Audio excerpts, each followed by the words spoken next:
what are the possibilities that what we've learned in MKUltra, now that it has advanced so much to algorithms and the computer and getting to loners, that some of these loners could, through this just mass propagation of whatever you're doing, could cause someone to maybe take a shot at a president?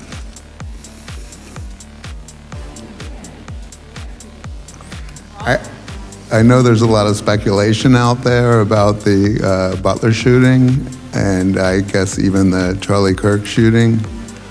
I just hate to speculate because I don't know. I have no firsthand knowledge whether those guys were programmed through radio waves or through their computer activity. So I would never hazard a guess, except to say what I've already said, that they developed means that we've never been told about many, many years ago, and I imagine they've evolved to be much more effective now. So let me interrupt you one more time, and I apologize again. Those 7 boxes revealed that MKUltra comprised at least 149 subprojects, operated across more than 80 institutions, and involved 185 non-government researchers. Project the CIA carried out through the 1950s in an attempt to find the secret of mind control.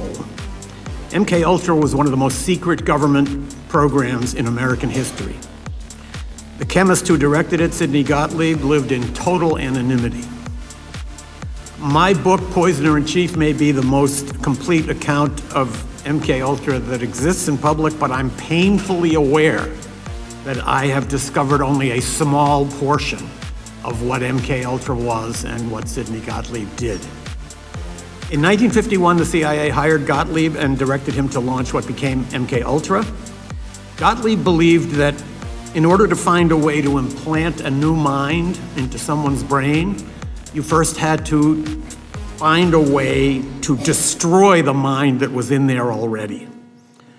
In its search for ways to destroy a human mind and body, MKUltra conducted the most extreme experiments on human beings that have ever been carried out by a US government agency. By any standard, they qualify as medical torture. These experiments took place in prisons, clinics, and safe houses in the United States, in Europe, in Asia, and even in Latin America. Officers of MKUltra were authorized to travel to foreign countries, preferably those under formal or informal US occupation, and ask the local CIA station to provide them with expendables, human beings who would not be missed if they disappeared. Gottlieb had what amounted to a license to kill issued by the US government. Neither the number of MKUltra victims nor the number of those who were experimented to death is known. Gottlieb, as a result of this license to kill, might have been the most powerful unknown American of the 20th century. Some information about MKUltra spilled out during the 1970s, but senior CIA officers had intentionally let Gottlieb operate without supervision, so they were able to claim that they knew nothing about his excesses. This was a way for the CIA to deny its institutional role in MKUltra and to portray it misleadingly as the product of one man's sadism or excessive zeal. Almost 50 years ago, the last congressional hearings into MKUltra took place just a short walk from here in the Dirksen Senate Office Building. At those hearings, convened in August and September of 1977, representatives of the CIA told Congress and the American people that its 25-year effort to control human behavior had been a colossal failure. Because I believe Congress was never told the truth about what this program actually achieved. In fact, I believe the agency misled Congress in 1977 when it characterized MKUltra as a failure. My name is Tom O'Neill, and in 1999, I accepted a magazine assignment to write a story about murders committed by a group of hippies called the Manson family. For those unfamiliar with this horrific episode of American history, in the summer of 1969, 4 young people acting on the orders of a cult leader named Charles Manson went to the home of movie director Roman Polanski and murdered everyone they found there, including his 8.5-month pregnant wife, the actress Sharon Tate. The victims were complete strangers to their killers. The following night, Manson's followers murdered another couple in the same grisly fashion. At the time I accepted the assignment, I'd never heard of MKUltra, and I wouldn't for another 2 years after I'd missed countless deadlines, lost the assignment, and fallen down a nightmarish rabbit hole trying to answer the question I couldn't quite shake. How had Manson, a barely literate ex-con, acquired the ability to persuade ordinary young people to murder complete strangers simply because he had told them to? In the report, West described administering LSD and other drugs in conjunction with hypnosis on unwitting human subjects, and then he made a remarkable claim. He announced that he had learned how to replace true memories with false memories in people without their knowledge.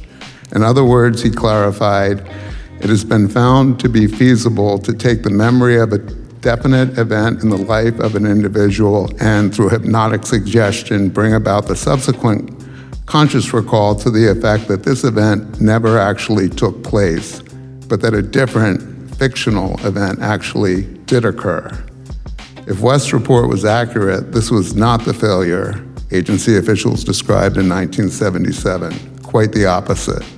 It was, in fact, the central ambition of the MKUltra operation, the means of gaining the ability to seize the control of a person's perceptions, memories, and ultimately their behavior.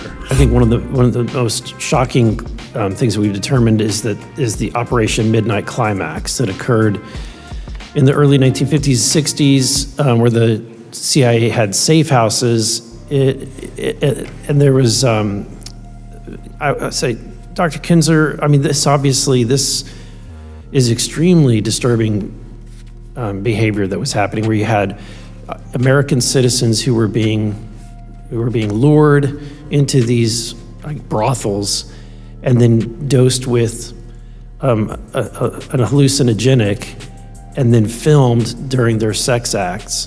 Was there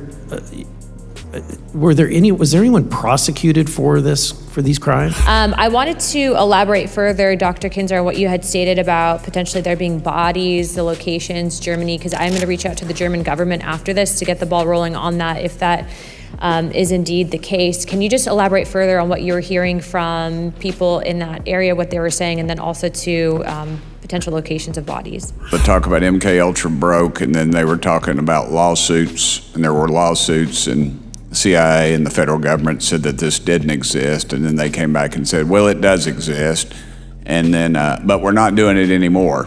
I guess my question to y'all first is, which lie do we believe? Because, thank you. Declare a recess at any time. I recognize myself for the purpose of making an opening statement. This hearing is about the crimes committed by the Central Intelligence Agency against the American citizens and the decades of secrecy used to conceal them. The American people deserve a complete and truthful record. The victims and their families deserve acknowledgement, and this Congress has a constitutional obligation to ensure that full declassification is not delayed any longer. Project MKUltra was not a policy failure or an overzealous program that got out of hand. It was a deliberate, systematic governmental operation that subjected American citizens, prisoners, hospital patients, veterans, ordinary people to LSD, electroshock, hypnosis, sensory deprivation, psychological torture without their knowledge or consent. This went on for 20 years on American soil, funded by American taxpayer dollars and authorized by the very top of U.S. intelligence apparatus. And this program, when it did end, the men who ran it did not cooperate with investigators. They did not come forward. They committed another crime. They destroyed evidence. The documents this task force has reviewed are unambiguous. In January 1973, the director of the CIA, Richard Helms, prepared to leave office. He personally ordered the destruction of MKUltra records. The CIA official document in writing states, over my stated objectives, the MKUltra files were destroyed by the order of DCI Mr. Helms shortly before his departure from office. A separate internal account confirms that Helms telephoned Dr. Gottlieb directly and instructed him to destroy, quote, all files pertaining to drug research and associated activities. Gottlieb compiled 4 people spent an entire day tearing, burning down 152 files. Then Gottlieb had his personal papers destroyed by his secretary before he retired. The head of the CIA-owned Records Center protested the destruction in writing, but he was overruled. That is obstruction of justice. That is criminal destruction of federal records, and neither individuals were ever charged with a crime for it.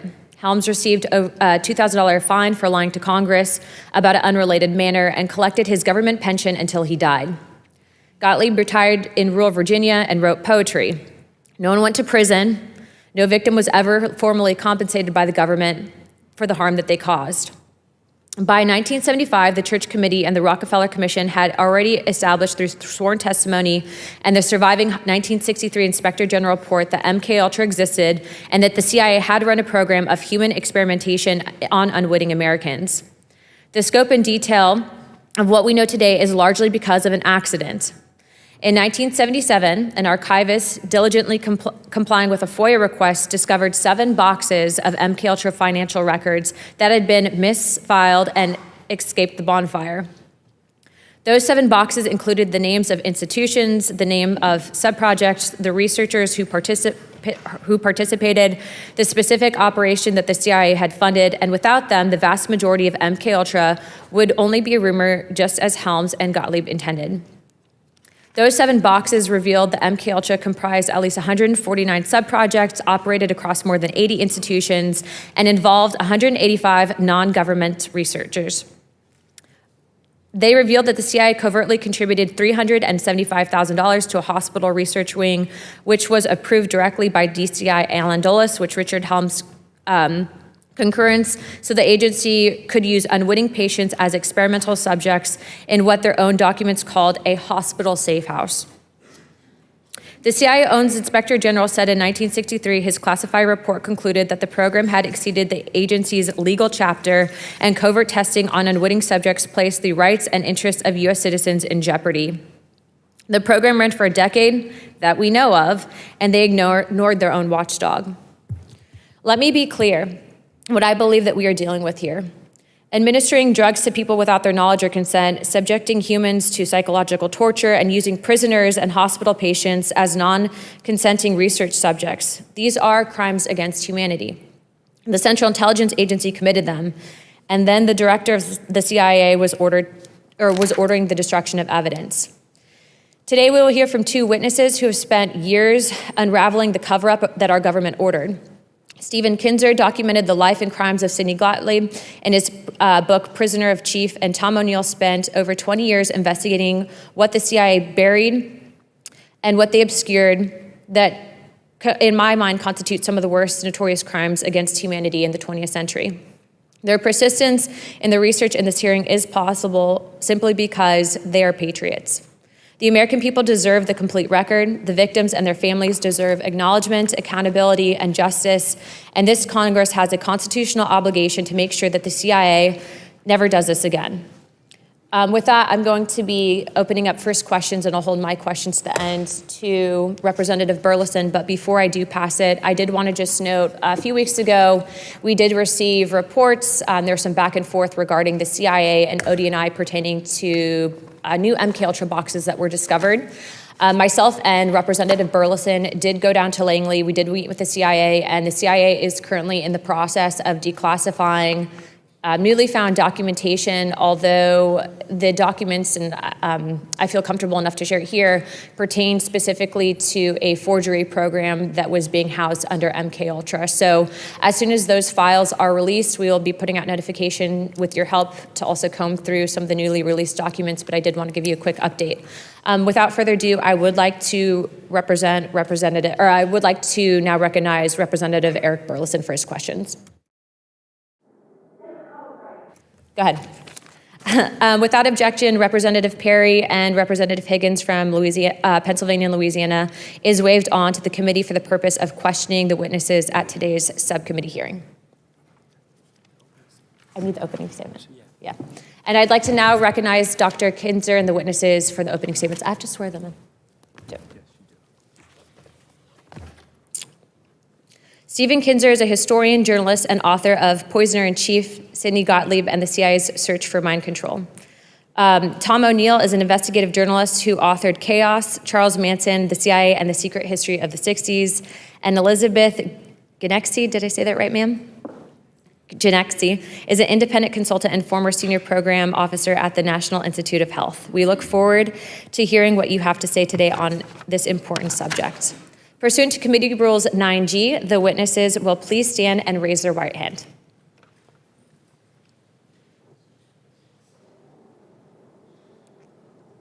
Do you solemnly swear or affirm that the testimony that you're about to give is the truth, the whole truth, and nothing but the truth, so help you God? Let the record show that the witnesses answered in the affirmative. Thank you. You may now take your seat. We appreciate you being here today. Let me remind the witnesses that we have read your opening statements, and it will appear in full in the hearing record. Please limit your oral statements to 5 minutes. However, if it does go over, we will not be gaveling you out. As a reminder, please press the button on the microphone in front of you so that it is illuminated and members can hear you. When you begin to speak, the light in front of you again will turn green. After 4 minutes, the light will turn yellow, and when the red light comes on, that means that your 5 minutes has expired, and we will ask you to please wrap it up. I would now like to recognize Stephen Kinzer for his opening statement.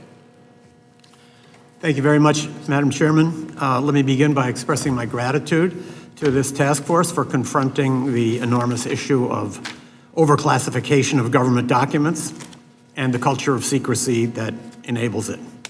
I'm especially gratified by your interest in MKUltra, the project the CIA carried out through the 1950s in an attempt to find the secret of mind control. MKUltra was one of the most secret government programs in American history. The chemist who directed it, Sidney Gottlieb, lived in total anonymity. My book, Poisoner in Chief, may be the most complete account of MKUltra that exists in public, but I'm painfully aware that I have discovered only a small portion of what MKUltra was and what Sidney Gottlieb did. In 1951, the CIA hired Gottlieb and directed him to launch what became MKUltra. Gottlieb believed that in order to find a way to implant a new mind into someone's brain, you first had to find a way to destroy the mind that was in there already.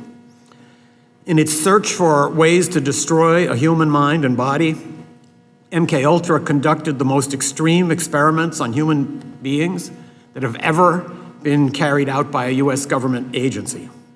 By any standard, they qualify as medical torture. These experiments took place in prisons, clinics, and safe houses in the United States, in Europe, in Asia, and even in Latin America. Officers of MKUltra were authorized to travel to foreign countries, preferably those under formal or informal US occupation, and ask the local CIA station to provide them with expendables, human beings who would not be missed if they disappeared. Gottlieb had what amounted to a license to kill issued by the US government. Neither the number of MKUltra victims nor the number of those who were experimented to death is known. Gottlieb, as a result of this license to kill, might have been the most powerful unknown American of the 20th century.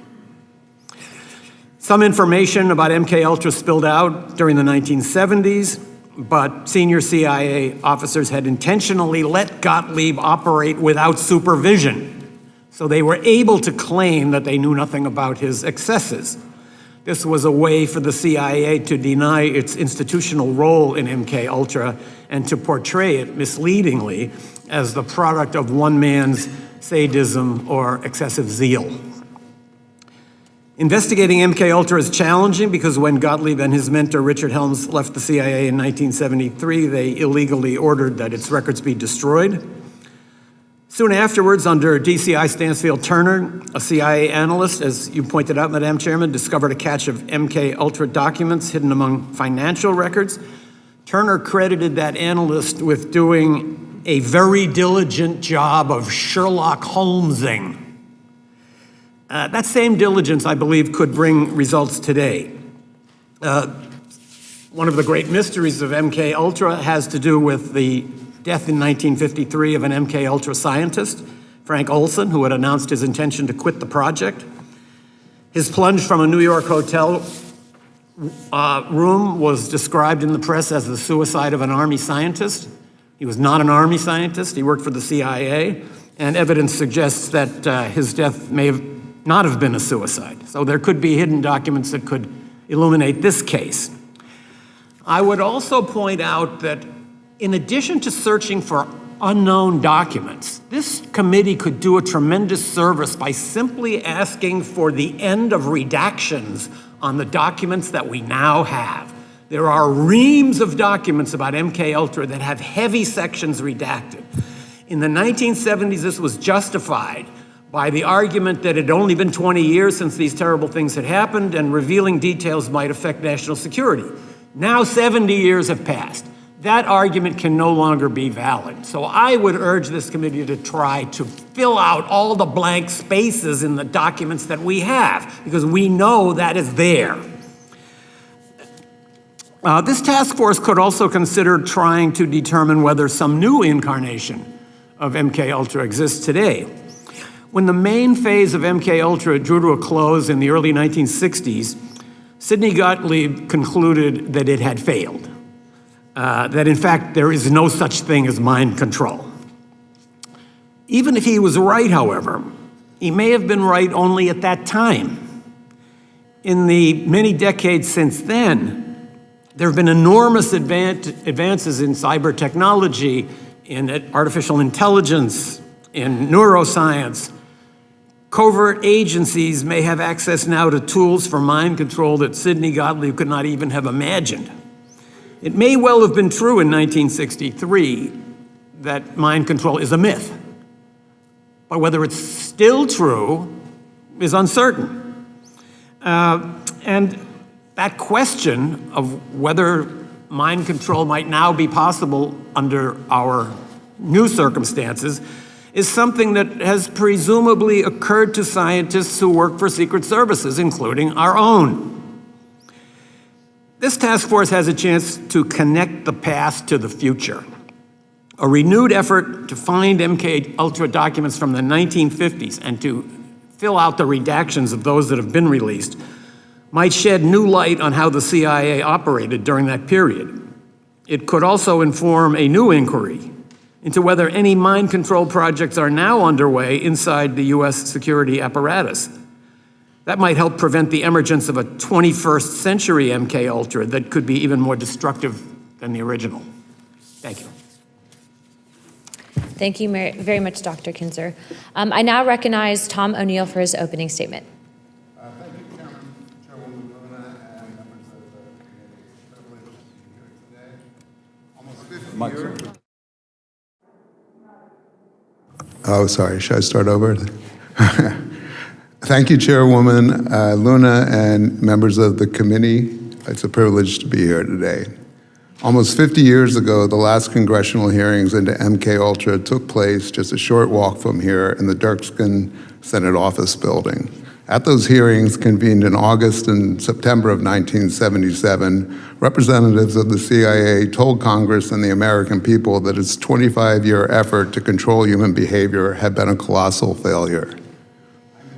Because I believe Congress was never told the truth about what this program actually achieved. In fact, I believe the agency misled Congress in 1977 when it characterized MKUltra as a failure. My name is Tom O'Neill, and in 1999, I accepted a magazine assignment to write a story about murders committed by a group of hippies called the Manson family.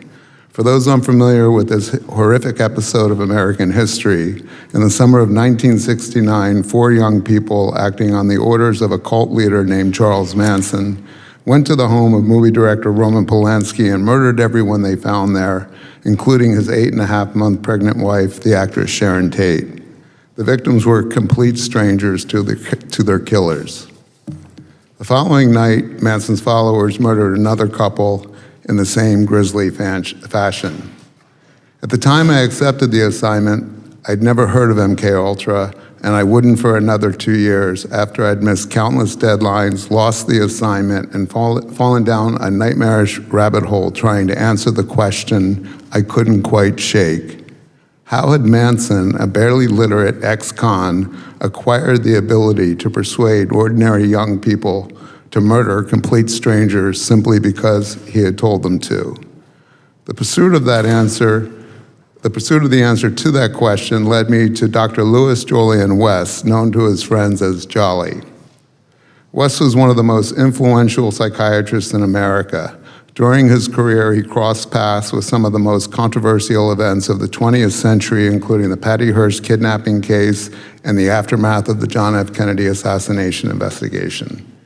In 1977, West was one of 7 academic researchers named in a front-page New York Times story alleging that the CIA had used American universities, hospitals, and prisons as secret laboratories for experiments involving LSD and other drugs on unwitting human subjects.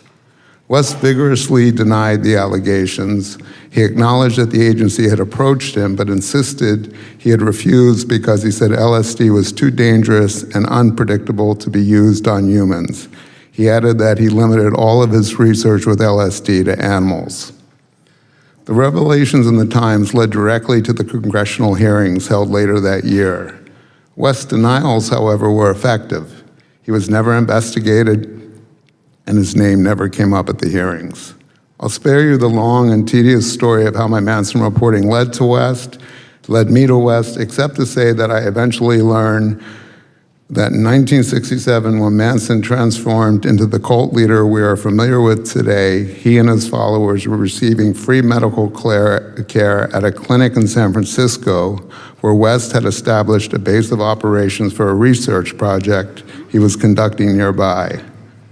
After becoming intrigued by the allegations against West, I learned that UCLA, his last academic home, had inherited his paper following his death in 1999. Nearly 2 months and more than 200 boxes later, I found the proverbial needle in a haystack: correspondence between West and Dr. Sidney Gottlieb, the architect of MKUltra. The letters begin in 1953, just 2 months after CIA Director Allen Dulles authorized the program, and while West was stationed at the Lackland Air Force Base in San Antonio, Texas, where he was chief psychiatrist at the base hospital. In his first letter to Gottlieb, West proposed conducting experiments on unwitting human subjects, including military personnel, prisoners, and psychiatric patients at the base hospital. He then outlined the experiments themselves in 6 more pages that could have been written by Joseph Mengele. Using LSD in combination with hypnosis, West proposed inducing confusion, amnesia, and specific mental disorders in people who would remember nothing of their interaction with him afterward. He sought to develop techniques to extract true information and implant false information in unwilling subjects, and to alter the attitudes and beliefs of, quote, previously loyal individuals. In other words, to completely switch their allegiance from one group or leader to another. But it was another sentence at the end of that letter that stopped me cold. These experiments, he wrote, must eventually be put to test in practical trials in the field. Gottlieb's response could hardly have been more enthusiastic. My good friend, he wrote, I had been wondering whether your apparent rapid and comprehensive grasp of our problems could possibly be real. You have indeed developed an admirably accurate picture of exactly what we are after. West replied that there was no more vital undertaking conceivable in these times. There was another document in West's papers that had even more significant implications.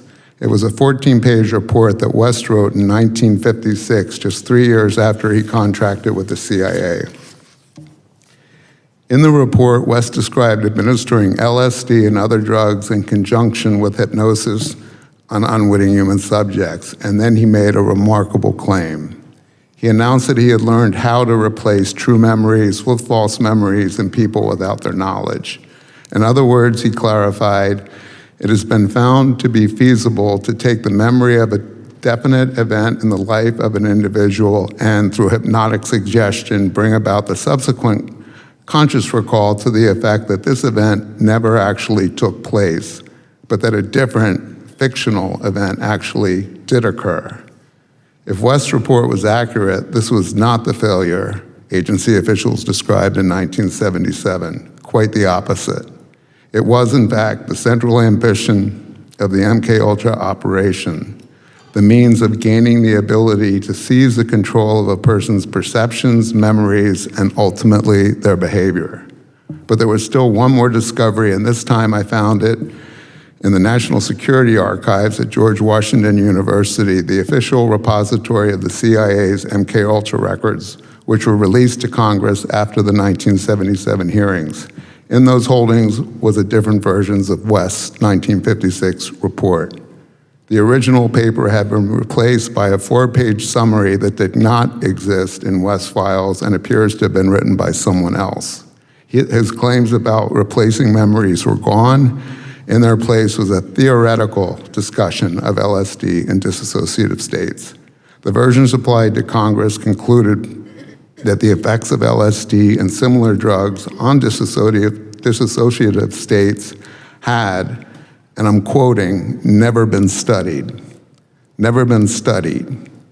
In the original report, West discusses observations from his own experiments, including detailed descriptions of using LSD to, as he wrote, speed the induction of the hypnotic state and deepen the trance in subjects. Those passages have been removed in the report turned over to Congress. The discrepancy could not have been more stark. Nearly 50 years ago, another congressional committee believed it had been given the truth about MKUltra. It had not. In conclusion, I respectfully submit that these records, some newly available and others that remained outside the government's disclosure for decades, warrant a thorough re-examination of what the program accomplished, what Congress was told, and what may still remain hidden. I'm happy to provide the documents I've referenced today, and I've provided many additional details in my written testimony. Thank you, Mr. O'Neill. I now recognize Elizabeth Genexi for her opening statement. Chairman Luna and distinguished members of the committee, thank you for the opportunity to testify today. I'm a health research scientist with a master's and doctoral degrees in psychology from the George Washington University. I spent 22 years from 2003 to 2025 as a scientific program official at the National Institutes of Health, managing more than $132 million in health research grants and co-authoring 18 federal funding programs. I left the NIH in April of 2025. I'm here today because what is happening to NIH right now is not reform. It is the replacement of scientific judgment with political control. For 80 years, U.S. federal investment in biomedical research produced outcomes that no private market would have funded. Heart disease is the leading cause of death in the United States. NIH-funded research on blood pressure, cholesterol, and smoking drove a 56% decline in heart disease between 1950 and 1996. Cancer has been transformed. Treatments for breast, lung, prostate, and childhood cancers, along with immunotherapies that converted previously fatal diagnoses into manageable conditions, traced directly to NIH-funded research. HIV/AIDS were a death sentence in 1981. No pharmaceutical company saw a profitable market for treatments. NIH ran the trials that no one else would run. The result was antiretroviral therapy and pre-exposure prophylaxis. Global AIDS deaths have fallen 54% since 2010. Rare diseases that affect 30 million Americans get studied at the NIH because no market will fund that research. Every dollar that's appropriated to the National Institutes of Health generates $2.46 in economic output. NIH-supported work contributed to 354 of the 356 new drugs that the FDA approved between 2010 and 2019. Cutting the funding source of that pipeline does not slow it, it ends it. The proposed OMB federal financial assistance rule would give political appointees authority to terminate funded grants at any time without cause, including ongoing clinical trials with enrolled patients. This is not a hypothetical. NIH has already terminated or frozen thousands of grants, including hundreds of ongoing clinical trials since January 2025, concentrated in infectious disease, vaccine, and health disparities research. This proposed rule will make that authority permanent. The NIH director has eliminated the merit score thresholds that once protected peer review, and political appointees are right now overriding peer review outcomes to screen grants for alignment with administrative priorities. The proposed OMB rule will also severely restrict international research. We're managing an H5N1 bird flu outbreak that has more than 70 documented human cases. We recently concluded a hantavirus response that required CDC scientists working alongside Argentine counterparts. The current Ebola outbreak in the Democratic Republic of Congo is now the third largest on record and is outpacing containment efforts. This rule will curtail exactly that kind of cooperation that we need. NIH lost 1,112 PhD-trained workers from 2025 to early 26. More than half of the NIH institutes right now are operating without permanent scientific leadership. The majority of its advisory councils required by statute to provide independent oversight have lost more than half of their members. The fundamental choice before this Congress is between a system where scientists make scientific judgments through accountable processes and one where political appointees make those calls instead. That choice will determine whether the next breakthroughs in cancer, Alzheimer's, antibiotic resistance, and pandemic defense will happen here, somewhere else, or perhaps not at all. I urge this committee to support a joint resolution of disapproval to block the proposed OMB financial assistance rule. That authority to replace peer review with political approval has not been granted by Congress and should not be. Dr. Your time's expired. I'll be now going to myself. Thank you very much. Questioning. Thank you, ma'am. My first question is for Mr. O'Neill. MK Naomi, the joint CIA-Army program that ran parallel with MKUltra at Fort Detrick, appears to have been run with deliberate minimal documentation. Army records on Special Operations Division have apparently been destroyed. In your investigation, what did you learn about MK Naomi, and do you believe its activities were even more serious than what we know about MKUltra?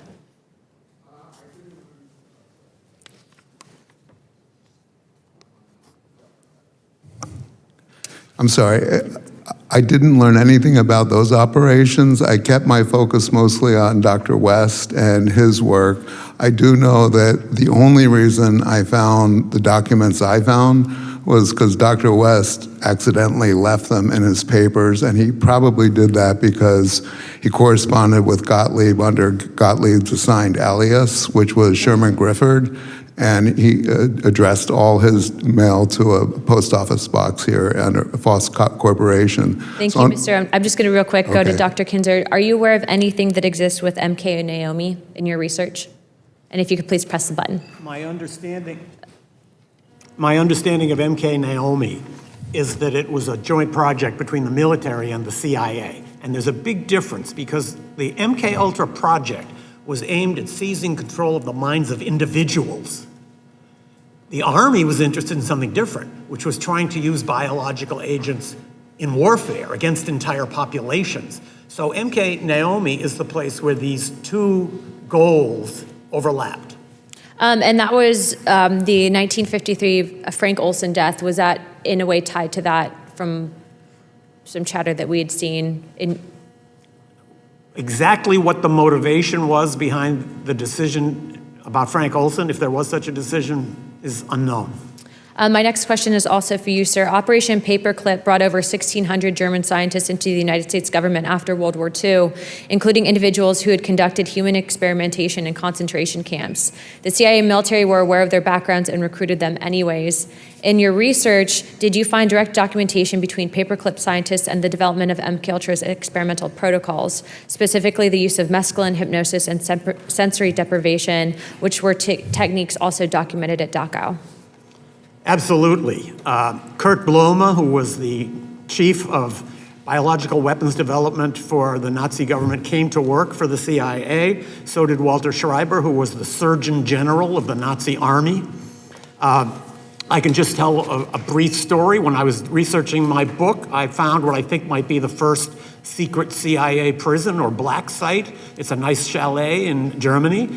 And the guy who now owns it took me into the basement.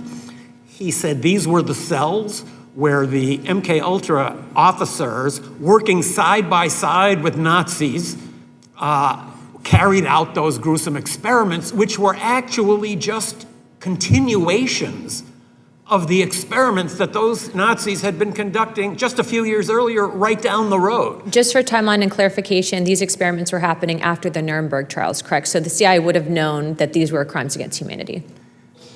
I looked for an episode in which the Nuremberg doctrines were posted on the wall in some MKUltra or CIA office, and I was never able to find any indication that those Nuremberg principles ever were even consulted, much less obeyed.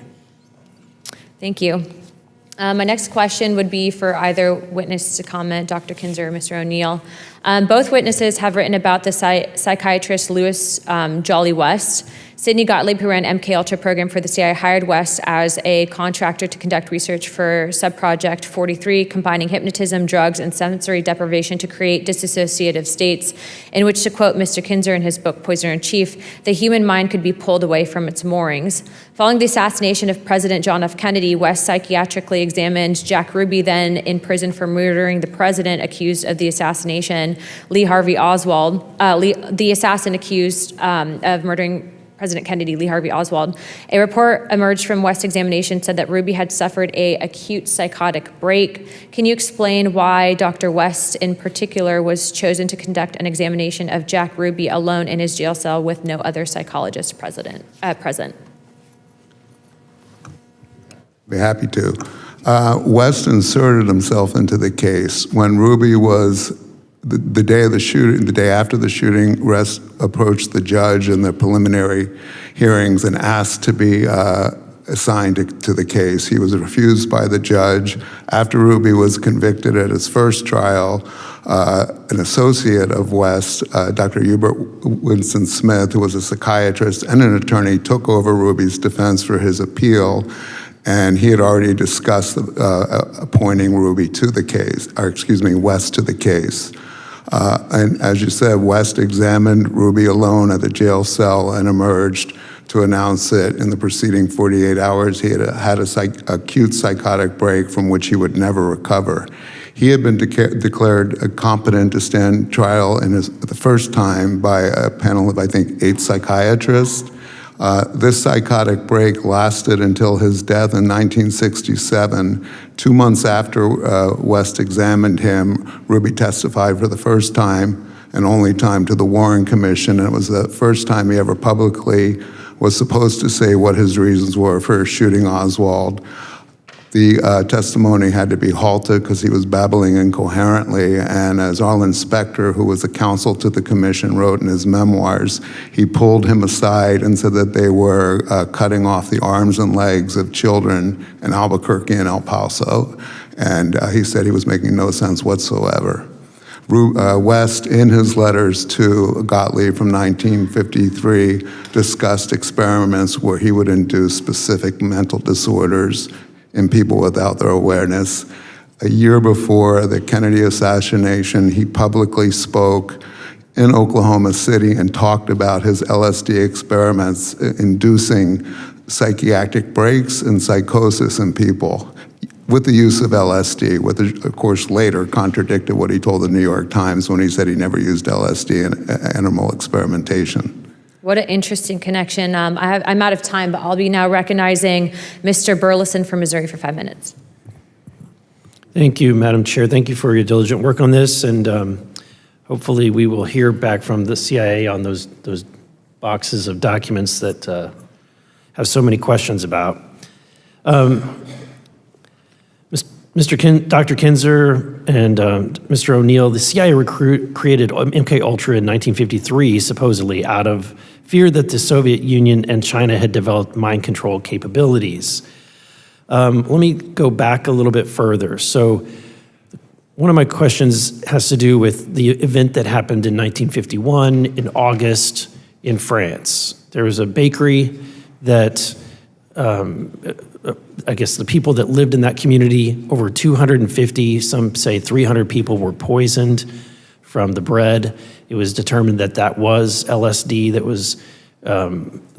was causing all of these people to hallucinate. Some people died. Is there any connection, Dr. Kinzer, to that event? And was that something that either inspired the MKUltra program or the MK Naomi program, or is that something that we were involved in even that early on? I would turn that question back to you. I don't think anybody really knows the full story of what happened at in that town in France, that the United States could have been involved, that this could have been part of what was then called Operation Artichoke, the predecessor for MKUltra, seems to me not beyond the realm of possibility. There's a lot of overlap between the ergot enzyme that is the basis of LSD and certain rye and wheat funguses that can be used in breads. Was that something intentional? Was it something the Americans were involved in? I have my suspicions, but just based on my background as a journalist, I don't operate on suspicions. So I would love to see more investigation of that episode. My next question has to do with, once the program began, I think one of the most shocking things that we've determined is the Operation Midnight Climax that occurred in the early 1950s, 60s, where the CIA had safe houses, and there was, I say, Dr. Kinzer, I mean, this is extremely disturbing behavior that was happening, where you had American citizens who were being lured into these brothels and then dosed with an hallucinogenic and then filmed during their sex acts. Was there anyone prosecuted for these crimes? No, there have been no prosecutions for any crime related to MKUltra, as far as I know. To me, the remarkable aspect of that Operation Midnight Climax was that there wasn't even the pretense of scientific experimentation. The person watching behind the one-way mirror was a grossly overweight drug officer sitting on a portable toilet and drinking cocktails out of a pitcher. There was nobody there that was a scientist or somebody who understood sexual behavior or human psychology. So there was no science involved in it at all. I can add a little footnote. When I was researching Poisoner-in-Chief, I came across a document in which one of the officers involved in setting up that program, Operation Midnight Climax, said that Sidney Gottlieb himself used to fly from Washington out to inspect the project regularly and always asked that women be provided for him. So that was my next question. Do you think that the agents were involved in the sexual encounters? Well, and could that have actually been the reason why the bordello was opened? There was no prospect of any serious scientific result out of that project, given the personnel who were overseeing it. So those CIA officers, particularly Gottlieb, involved in overseeing Operation Midnight Climax, certainly were able to take advantage of what it offered. Thank you. And my last question, first I want to say thank you to Mr. O'Neill. The book Chaos, I checked it out from the Library of Congress and greatly appreciate your work there. I was intrigued by one of the statements that you made based on your research that the MKUltra program, they were actually successfully able to replace memories. And because of that, I'm wondering if, and Dr. Kinzer, you can chime in if you have any knowledge of this, Did the program continue, and do you think that the program in some aspect is still continuing today? You're asking if the program continued after 1973 when it was halted, supposedly. I honestly, that's a question I'm asked at almost every appearance I do. Is it happening today? Did it continue? I don't know. I can't imagine that it didn't, though, because the technology that they worked to establish over 20, 25 years and spent more money on than any operation the CIA had ever conducted was successful. I imagine it's being used. I have no evidence of it being used, so it's a complete assumption. I would just add that one of the letters to which Mr. O'Neill referred contains a quote from Mr. Gottlieb saying that these experiments were necessary, quote, in these times. I think it's important to put yourself back in that mindset where the United States felt that it was under such overwhelming threat that the loss of a few lives or a few hundred lives was a small price to pay. Commitment to a great cause is one of the most fundamental justifications for committing immoral acts. And patriotism is among the most noble of causes. It can be twisted and it can be used as an excuse to carry out research under the guise that this is simply research we're doing to protect ourselves against others. And I think that is a mindset that may still be active in some parts of our government. Thank you, gentlemen. Thank you, Madam Chair. My time has expired. I yield back. Thank you, Mr. Burleson. I now recognize myself. Thank you to the witnesses for coming today to testify about MKUltra. Dr. Genexi, you said you worked for the NIH, is that correct? That is correct. And you left in 2025? That is correct. I noticed during your opening statement that you had nothing to say about the content of this hearing being about MKUltra. Your statement seemed to be based more on your issues with this administration's attempt to reform and rein in the NIH. Is that a fair assessment of your opening statement? My opening statement was talking about the destruction of the NIH and cancellation of grants and political control of the NIH. Would you deny that the NIH had involvement in the funding of the Wuhan lab? I don't have any knowledge about any funding related to the Wuhan lab. So are you denying that the NIH?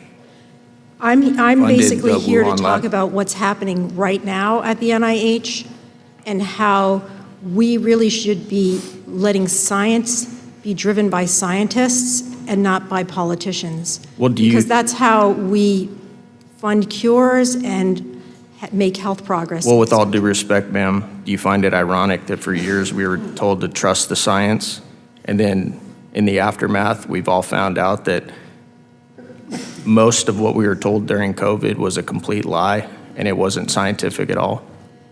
The number one thing that I think that we're doing to destroy trust in American science right now is canceling clinical trials.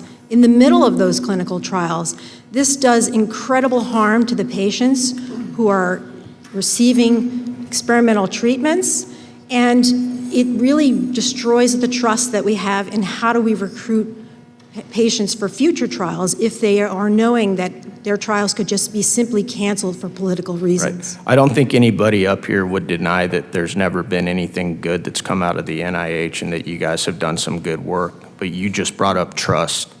Do you think the NIH has a trust problem based on how they handled COVID? No, I do not. I think that the NIH is beloved by the American people because we know about the advances in human health and cancer treatments and heart disease and diabetes and all of the health gains that the research has produced. Well, I think you're wrong, ma'am. I think the public has a serious mistrust issue with the NIH. Do you deny that the NIH tried to cover up the origin of COVID? I'm not here to testify about that. That's not my area of science. I have no knowledge of that. Do you believe that the NIH supported masking and social distancing when there was really no science to support that? What I'm more concerned about is what's happening right now to destroy the Biomedical Research Institute that has been the envy of the world. And right now, we're ceding our leadership in biomedical research to China. That's what's happening right now. What about covering up harmful side effects of vaccines and the role that the NIH has played in that? What do you have to say about that, ma'am? The U.S. history of human subjects protection has evolved greatly.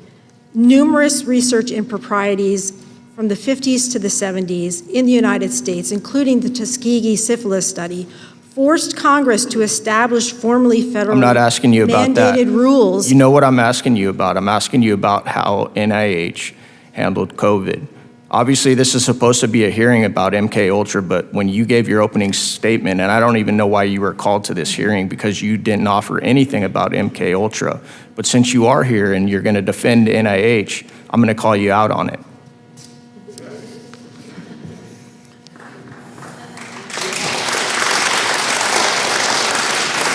Do you see now what I'm talking about when you say that the NIH doesn't have integrity problems and trust issues? Did you hear the applause in this room? That should tell you right now that you're pretty tone deaf to what the public thinks about how the NIH handled COVID and the cover up, not only the funding of it, but the cover up involved in the aftermath. Can you acknowledge that? I'm sorry, that's not my understanding.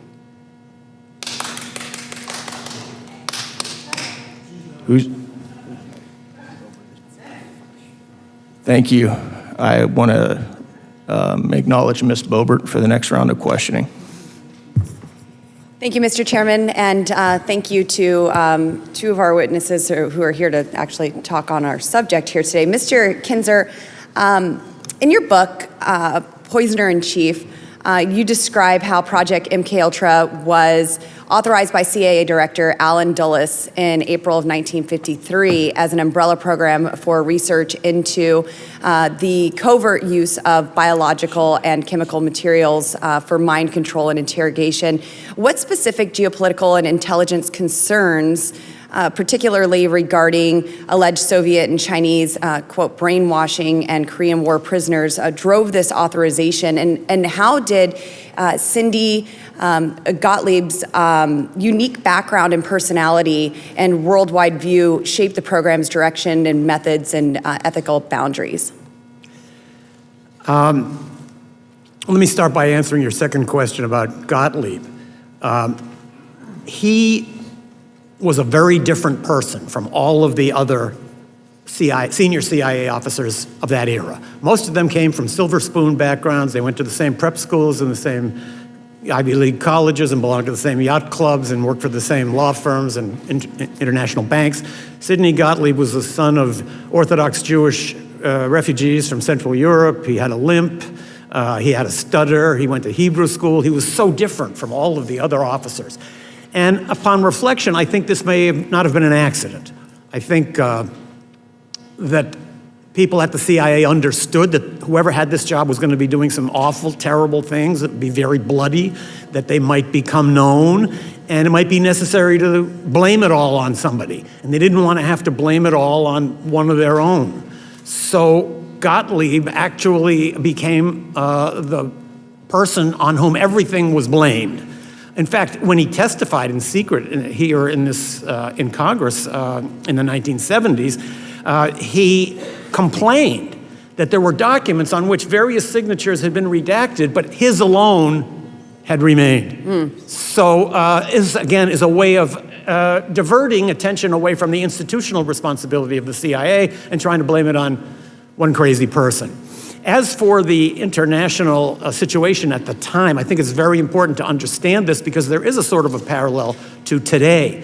The CIA misinterpreted several key incidents in the world, including those to which you referred, the trial of the Cardinal Mindszenty, and then in Hungary, and then the return of Korean War prisoners.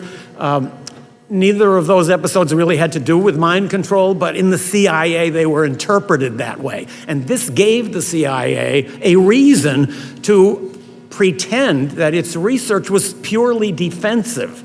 So I think when you consider the world situation and the sense in Washington that we're surrounded by enemies, that becomes a very dangerous environment.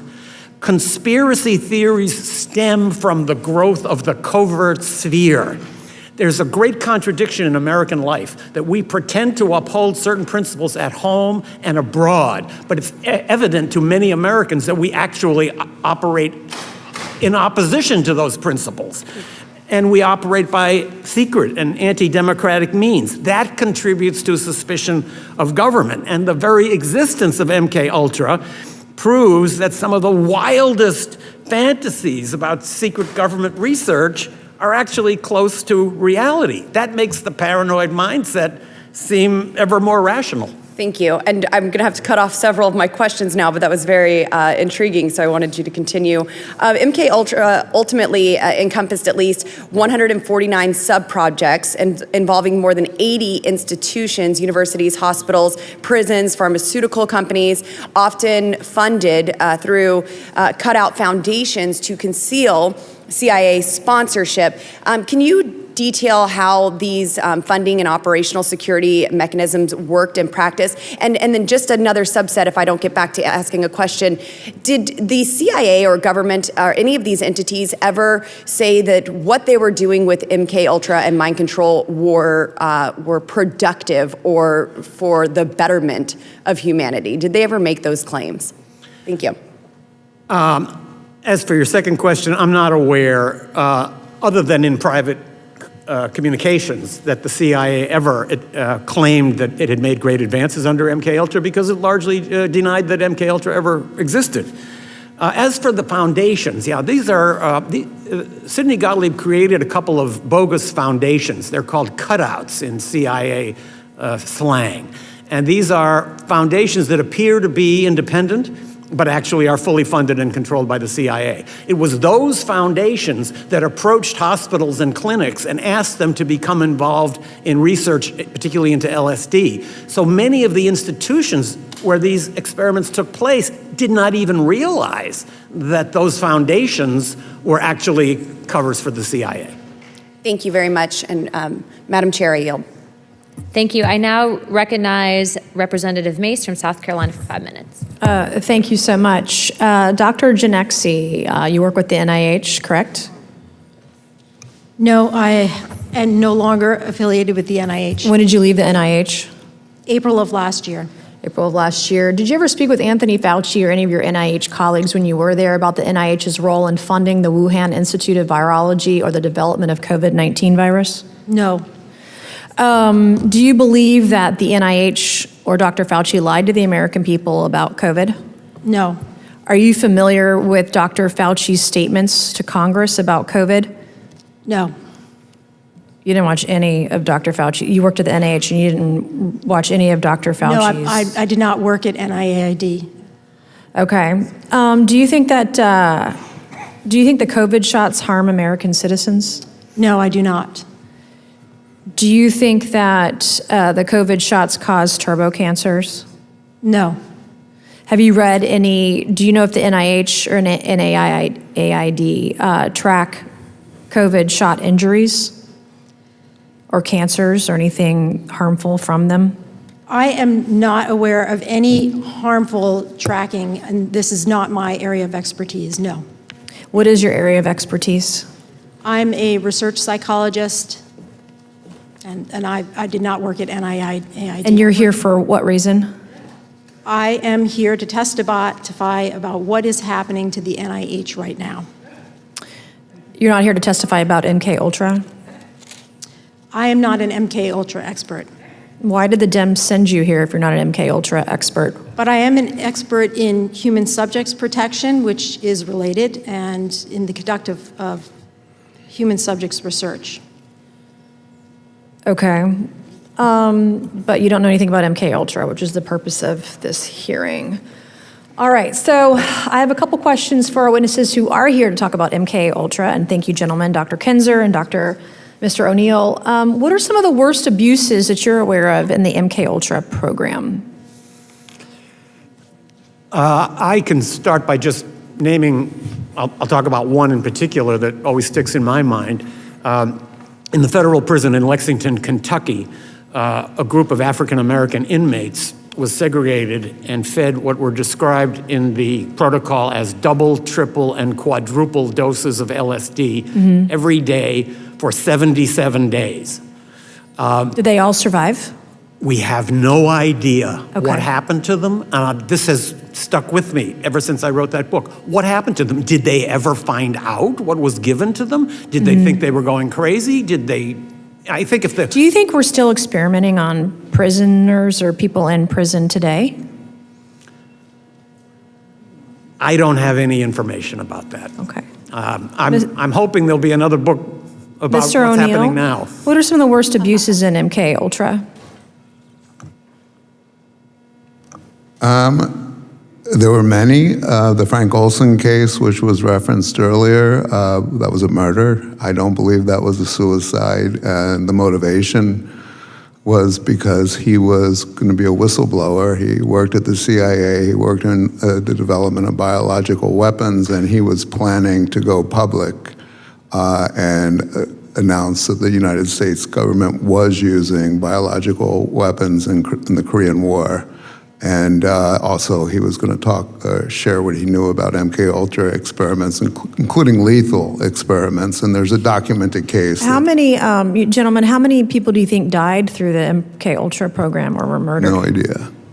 If those who died largely were outside the United States, many people were experimented to death in that safe house in Germany that I visited, and people in the neighborhood told me they knew what was going on in that house, and that people who were experimented to death are now buried in what used to be forest plots that are now covered over Do you think with the German apartments. government knew what the U.S. government was doing? Do you think there was a partnership there or knowledge? Yes. There is a memo that was written by the German Secret Service to Konrad Adenauer, the Chancellor of Germany, telling him Americans are here capturing citizens, capturing people and conducting extreme experiments which are in violation of German law. And Adenauer decided to put that aside and not to I investigate have one more further. question because I have 15 seconds. Is this a massive cover-up by the U.S. government? It's certainly a cover-up of what happened in the past. Mr. O'Neill? Oh, absolutely, yes. Thank you, and I yield back. Thank you, Representative Mace. I now recognize Mr. Perry from Pennsylvania for 5 minutes. Thank you, Chair. Thanks to the witnesses for being here.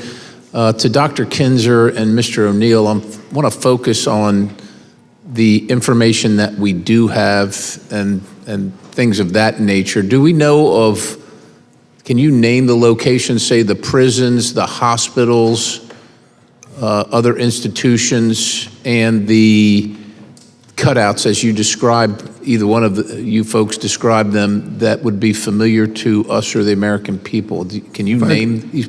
Yeah, if I could begin just by saying, at the end of the 1977 hearings, Senator Ted Kennedy and Senator Daniel Inouye, who were the co-chairs, demanded that there be an investigation to find out who were the perpetrators, where were the experiments conducted, and most importantly, to locate victims, compensate them, notify them, because many didn't even know they'd been experimented on, and give them lifetime medical care. President Jimmy Carter and Attorney General Griffin Bell said the federal government will begin an investigation. That never happened. Instead, the CIA created something called the Victims Task Force to investigate itself.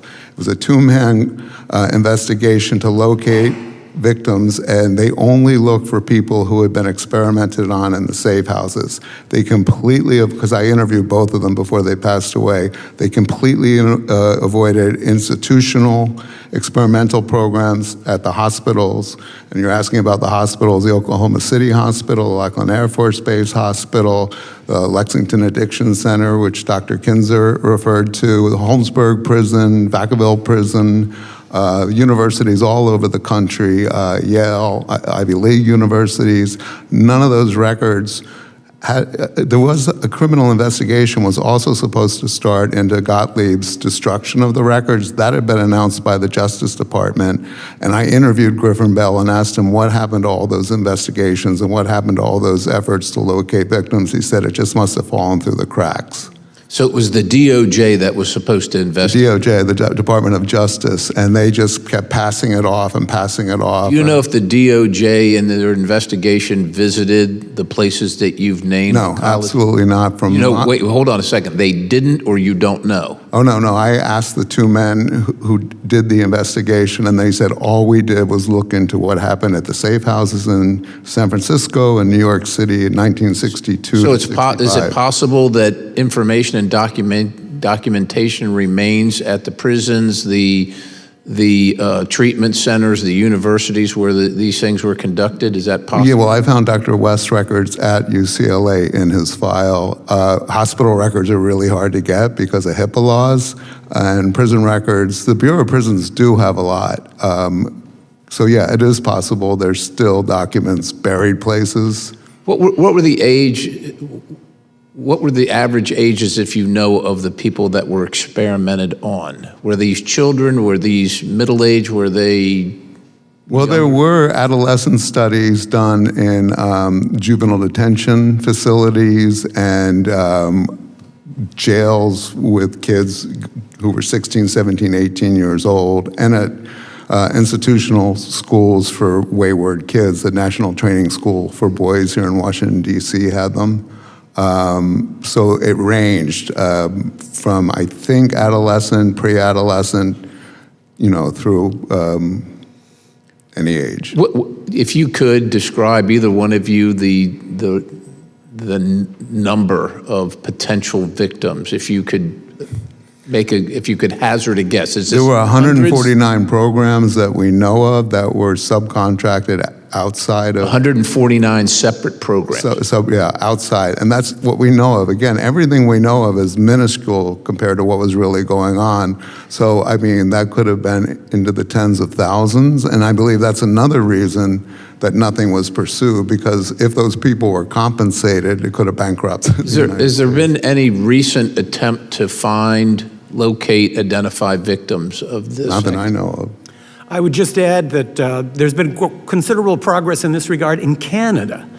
There was MKUltra research going on at a psychiatric hospital in Canada, and the Canadian government has made a real effort to try to find out who the victims were, and also to compensate them and to provide them with medical treatment. So if we're looking for an example of a place where it was done better, even though it was on a much smaller scale, Canada would be a place to look. So other than embarrassment to the federal government, maybe agencies involved, and particular individuals who are probably likely deceased at this point, what is the reason for the mass redaction of the information that we do have? Has any reasoning been given? Shame? I'm sorry? Shame? That's what I'm saying, other than embarrassment, but I think it stands to reason that probably the individuals involved in conducting and authorizing this activity are probably all deceased. Sure. At this point. Is there any reason to believe otherwise? No. I make those arguments in my FOIA requests, but it doesn't get me anywhere. I don't know about you, Dr. Kinzer. All right, my time's expired. I'll give him. Thank you, Representative Perry. I'm now going to go to a second line of questions. So I'll be recognizing myself, followed by, I believe, Representative Bober and either of the representatives if they'd like to join in. I wanted to elaborate further, Dr. Kinzer, on what you had stated about potentially there being bodies, the locations, Germany, because I'm going to reach out to the German government after this to get the ball rolling on that, if that is indeed the case. Can you just elaborate further on what you were hearing from people in that area, what they were saying, and then also to potential locations of bodies? First of all, the memo that Chancellor Adenauer received is on the record. You can find that memo warning that these operations are going on. I did speak to people who lived in that area, and they all understood. Some of them had cooperated with an investigation by a German magazine, Der Spiegel, that called that house the CIA torture center. And in that article, it said there were deaths, but the number is not known. So it was a secret to us. But what we were doing in that house was really not even a secret to the people in the neighborhood. It reminds me of the bombing of Cambodia. That was a secret to us, but if you were living in Cambodia, you would have known about it. So I think there is fruitful ground for research, looking into what happened in Germany and seeing what can be found out about these hugely destructive and devastating projects that were essentially systematic torture going on in this house and who knows how many others. Just to confirm, too, when you found the initial transcript with the chancellor correspondence, was there a response from the U.S. government to the Germans? No. The U.S. government would possibly have advised Adenauer not to pursue it, but I don't think Adenauer would have even needed to be told that. He would see it, he would understand his close partnership with the United States made it impossible for him to criticize anything the U.S. was doing. Don't forget, this was not so long after the end of the Second World War. So no, there was no effort by the United States ever to reveal anything about what happened in Germany. And in fact, one of the FOIA requests that I made that was never fulfilled, and one that I would urge you to pursue, is what was Sidney Gottlieb doing during 2 years in Germany? He went to Germany and went to live there as a case officer. I was never able to find out what did he do during 2 years in Germany. There were huge numbers of MKUltra experiments going on in Germany, including a number that were fatal. That would be a very interesting catch of documents to find. We will definitely be following up. My next question would be for either Dr. Kinzer or Mr. O'Neill. Declassified CIA records have revealed that officers deployed overseas have used USAID funding as an official cover, or USAID as an official cover for operational work that had nothing to do with the mission of USAID, i.e. humanitarian aid, medical relief, etc. In some cases, CIA officers operated under USAID cover engaged in lethal activity in places such as Vietnam, running assassination missions during the war in country from 1965 to 1975. And since MKUltra seems to have found its origin in drug experiments conducted on prisoners overseas, and first by the SS in Nazi Germany and then by US intelligence in camps captured from the Germans, do you believe that USAID may have been used overseas to further influence or further the MKUltra, for example, on prisoners of war? Since part of USAID's mission was to administer drugs to the poor and needy populations, would the organization have abused its mandate by poisoning foreign populations or creating disassociated states for interrogation or torture? I can't speak directly to AID, but it's certainly true that during this period, after the Second World War, the United States was using publicly announced and official U.S. government agencies to carry out covert action.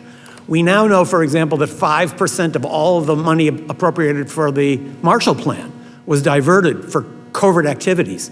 A number of U.S. agencies were used as cover by covert operatives, and that AID could have been one of them sounds very likely to me. And the NIMH admitted to allowing itself to be used for covert funding of MKUltra experiments in the 1970s when the operation was disclosed. Thank you. I now recognize Representative Burchett for 5 minutes. Thank you, Chair Lady. Thank you all for being here. I remembered when all the talk about MKUltra broke, and then they were talking about lawsuits, and there were lawsuits, and the CIA and the federal government said that this didn't exist, and then they came back and said, well, it does exist, and then, but we're not doing it anymore. I guess my question to y'all first is, which lie do we believe? Because, thank you. Obviously, there was an open bar before this thing started, so thank y'all. But Dr. Kinzer? Hit your mic, brother. You're not on the mic. It's an old CIA trick. I'm just kidding. I put myself in the place of one of those senior CIA officers, and I'm thinking to myself, like the ones back in the 1950s, well, other people must be doing this. We'd be falling behind if we don't do it. And nobody's looking over our shoulders. And that, I think, is your job. So I think there is a definite air of urgency and total secrecy. If any current research is going on, and if it's conducted in any comparable level of secrecy to the original MKUltra, it's very deeply secret. But one thing you said, though, it's going to be hard for Congress to act when they're so dadgum compromised. Let's just be honest. I mean, y'all are in the business of twisting ears and telling us things that we've done, and that sways a lot of people up here. Somebody doesn't want to wreck a marriage or their business or lose this glamorous job that we have. And so I suspect that has a lot of play into it. Sorry to interrupt you. I apologize. All I mean to say is that I think if there are such projects going on inside the U.S. government, there might be a sense that we can do this without any hostile supervision.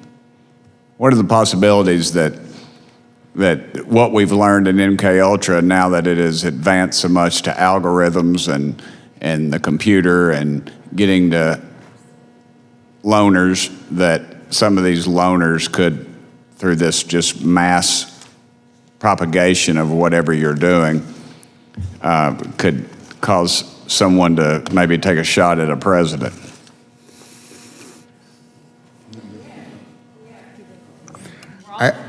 I know there's a lot of speculation out there about the Butler shooting, and I guess even the Charlie Kirk shooting. I just hate to speculate because I don't know. I have no firsthand knowledge whether those guys were programmed through radio waves or through their computer activity. So I would never hazard a guess, except to say what I've already said, that they developed means that we've never been told about many, many years ago, and I imagine they've evolved to be much more effective now. So let me anything's interrupt you one possible. more time, and I apologize again. But don't you think that they could cast this broad net through these algorithms and other things, and maybe they don't know the exact person it's going to affect, but they know what type of person it's going to affect, and they know it's going to happen, and that way they can't predict when it's going to happen, but they think it will happen, and then that way they can sort of wash their hands of this whole thing and say, well, we didn't have anything to do with it, but in effect they really did, because they put this out there and they continue to put it out there through whatever method you're talking about. Go ahead, guys. I'm sorry. Ma'am, if you want to jump in. She's within IH. Okay. Doctor, go ahead. It sounds to me like you're describing something like the Martin Luther King assassination. The FBI didn't carry it out, but it created such a climate, just denouncing King as the most dangerous man in America and putting out all this material about how he was helping communists, that they must have thought, it's going to filter down. Somebody will take action, and then we can say we didn't have anything to do with it. And James Earl Ray was a third-rate thief. He made an incredible shot, 1 foot on a commode, 1 foot in a bathtub, leaning out of a window, basically, and the next day, or that afternoon, all the shrubbery was cut in front of the flop house he was staying in. There's a lot on that one that will never be discussed. I have some friends that were there, so I guess I'm on pretty close to firsthand knowledge. But yeah, I'm sorry. I'm probably going to get audited when I walk out of the room. I know it. So thank you. Chair Lady, I yield back my 4 seconds. Thank you, Rep. Burchett. I would like to now recognize Representative Boebert for 5 minutes. Thank you, and I would love to let you gentlemen just talk some here, but when we're bringing up operations like Naomi and MKUltra, there's Operation Mockingbird that was going on at the same time as MKUltra, and it really ties into what Congressman Burchett was talking about with radio waves, where we have these like a Venn diagram of individual people and the military casting a broader net. So you have the radio waves, computer activity, the Operation Mockingbird, the programming that is taking place. So what do you see in relation to what was happening then and what we are seeing now that could be types of the same kind of programs and even using direct energy weapons or the like? Mr. O'Neill, you can begin. I would just like to say one thing. There was an objective outlined in the early proposals for MKUltra to do experimentation to see whether they could do mass conversion, convert entire populations. I think that had something to do with the France incident that you were talking about earlier. Again, today, it's all speculation, but back then, they were trying to use psychological means to see what you could how you could influence people's thoughts. And Mockingbird played into that, which if people don't know, that was where they had CIA assets or co-opted people in the media who would write basically propaganda and try to control the thoughts and beliefs of the population to what the CIA needed. And is it still going on today? I would be surprised if it wasn't. Sure, I think we saw it even during COVID with all of the NIH funding that went to COVID and the Wuhan lab and then everything that came out of that, trying to make people believe in something that wasn't there.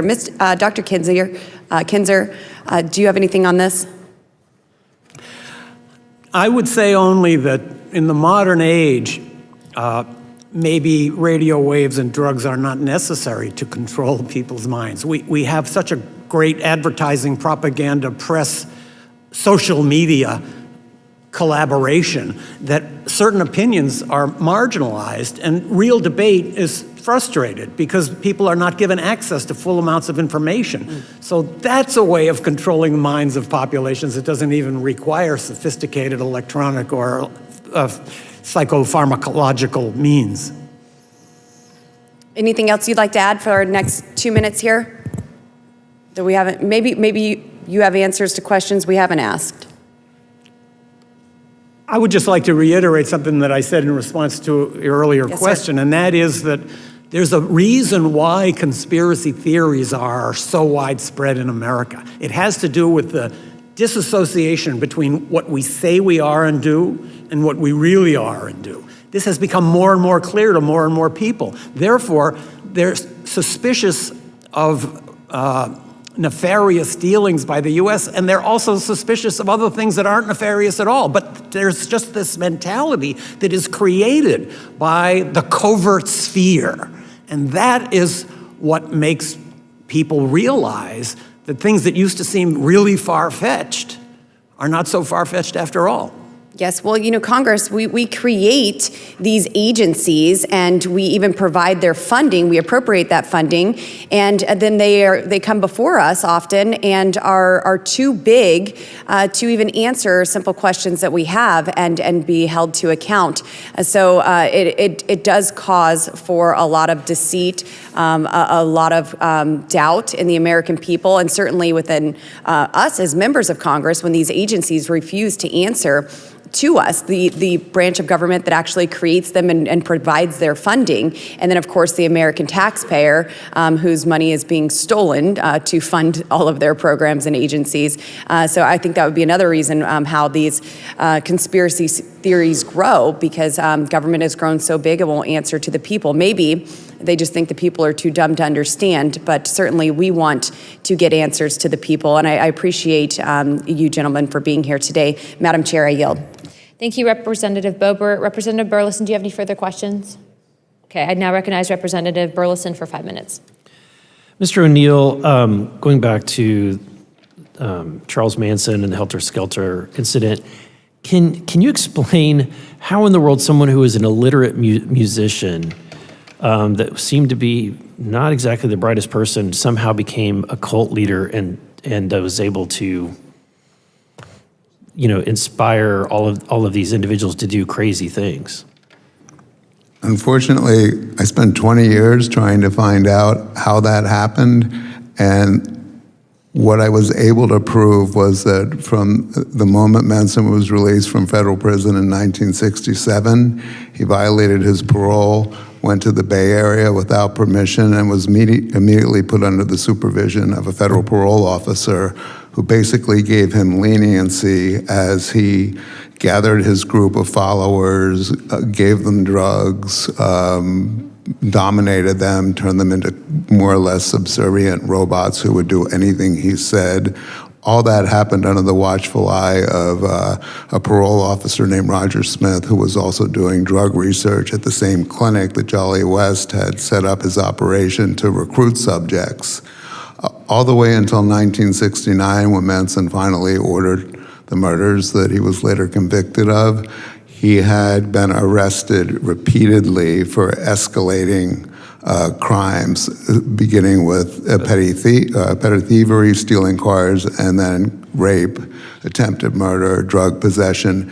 Each time, not only wasn't he prosecuted, his parole wasn't violated. So the federal government, in some capacity, enabled him to do what he did and flourish until these crimes happened. And in my book, I make a case, and it's a theoretical case, that it was part of an operation called Chaos, also with the CIA, that we haven't talked about today because it really doesn't have anything to do with drug research, but it was created to neutralize what the government believed was a revolution that was happening in America in the 60s, beginning with the anti-war movement and then the black militancy movement and the Panthers.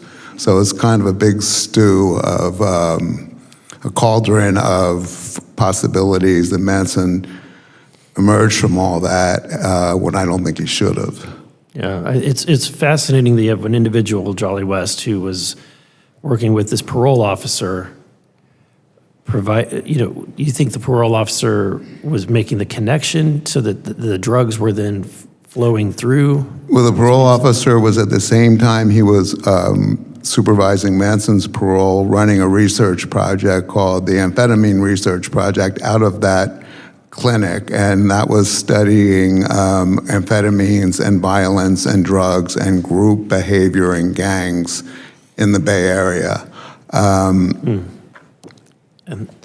Again, I hate to speculate. I know it sounds like a cop-out, but when you see the tentacles that cross paths with Manson when he got to Los Angeles as well, I believe that he was he was manipulated and at the very least given freedom to do what he did while he was being observed.